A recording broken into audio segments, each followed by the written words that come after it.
Aries, hi! Welcome to Mr. Queen PH. At ito ang inyong next blessing na parating anytime soon. This is a timeless reading, so anytime na mapanood nyo to, as long as makaka-resonate kayo. This reading is for you.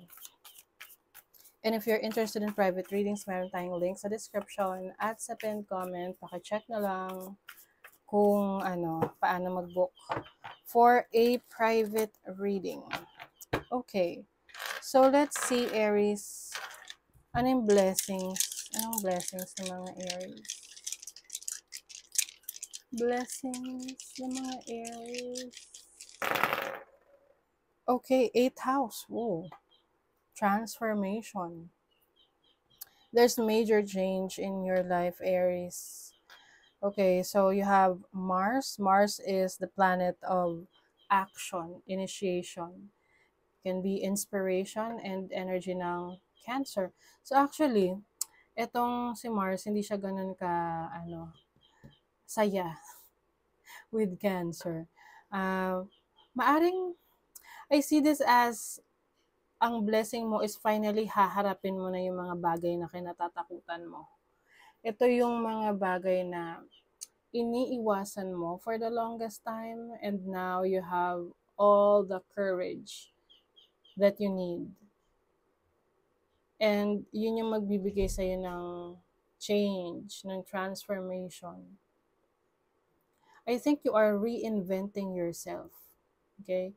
Maaring dati hindi ka ganun ka kalakas ng loob na may baguhin sa buhay mo.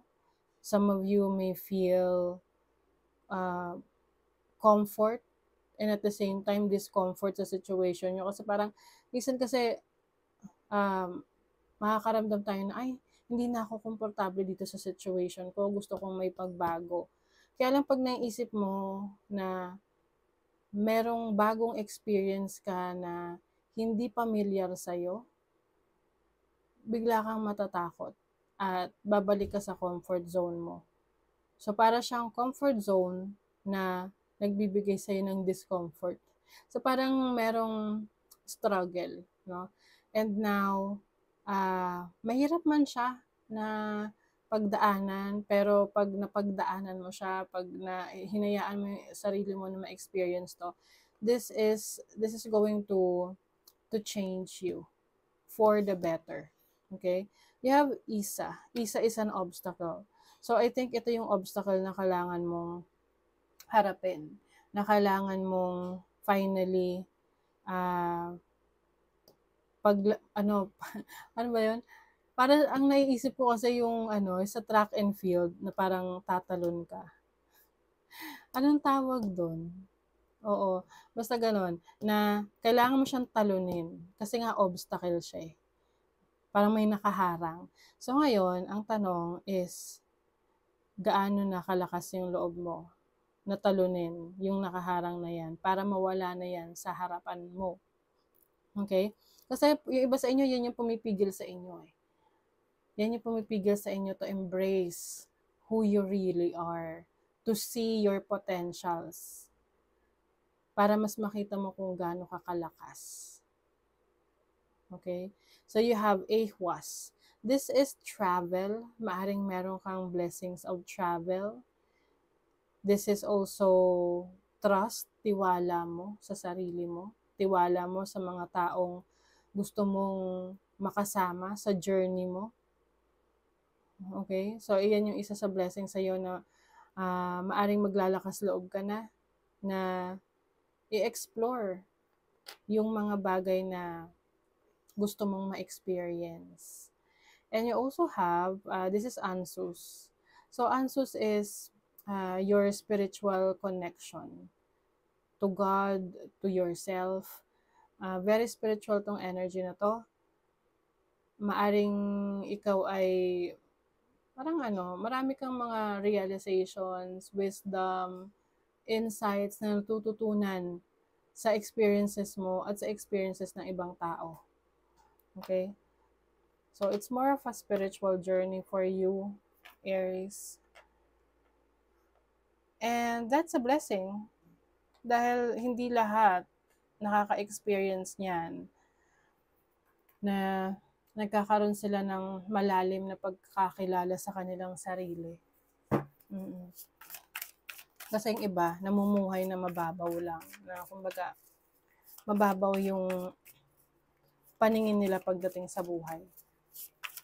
But for you, you are going within, deep within. Blessings. Seven of Wands. You have the courage to face it. Harapin yung mga challenges na yan. And I think you are also setting boundaries. Kung yung iba sa inyo, parang okay lang lagi sa inyo na lagi kung may humihingi ng pabor sa inyo and hinahayaan nyo lang, people might be taking advantage of you. Tapos, hinahayaan nyo lang. Ngayon, you will draw the line. Kumbaga, finally, maglalakas loob ka na mag-set ng boundaries. Finally, maglalakas loob ka na magsabi ng no. No, no. You have the Hierophant. So, this is knowledge. Yung iba sa inyo, maaring ang blessing is meron kayong leadership role, lalo na sa if you are a teacher or an instructor. So, meron kang pagkakataon na mag-share ng knowledge and experiences mo sa iba. Yes, you are healing, That's part of your blessing. Healing. Ang hirap kaya kapag hindi pa nag-heal ang isang tao. Dahil andun pa yung pain, hindi pa siya makamove on, limitado siya. So, example, may sugat ka, di ba? Pag hindi pa yan naghihilom, mahapde, masakit, hindi ka masyado makakilos. But the healing, healing will be your blessing. And finally, you know what to do. Finally, you have accepted things na hindi mo kontrolado. You have the Page of Wands. You are ready for an adventure. Yung iba sa inyo may travel opportunities, may good news na parating. Ito yung hinihintay nyo na. Nine of Wands. Talagang lakas ng loob ang meron kayo, Aries. And with the Five of Wands, I think mas magiging competitive ka rin ngayon. Queen of Cups. Yung creativity mo, yan yung isa sa blessing mo.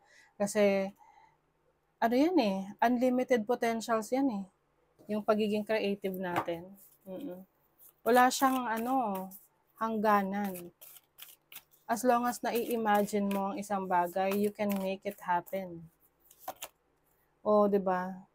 You have inspiration. Yan yung blessings mo. You will feel inspired. You will feel energetic. Andyan ulit yung drive mo, to continue to pursue your goals, your dreams. You are protected. Meron mang mga nega energies around you, you will be protected. Especially kung ikaw ay very much connected to your higher self, to your instinct, to your intuition. There's love. I think itong love na to is, for most of you, this is self-love. This is focusing on yourself, loving yourself first. Kasi sabi nga nila, paano ka magmamahal ng iba kung hindi mo mahal yung sarili mo?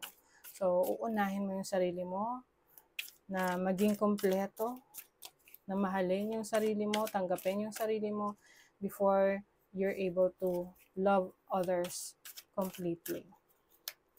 Let's see what else. Happiness. Yan ang blessing nyo, hindi nabibili ng pera. Mahirap yun dahil priceless to Happiness is priceless.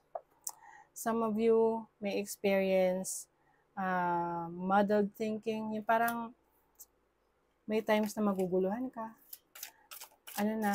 Bakit ganito yung nangyayari? Lalo na nandun ka sa transformation period na purging period na may mga challenges kang kinaharap na iniisip mo, kailan ba matatapos to? Matatapos yan the moment na maglakas loob ka na harapin. Wow! May good fortune for you, Aries. That's one of the biggest blessings. Happiness, good fortune.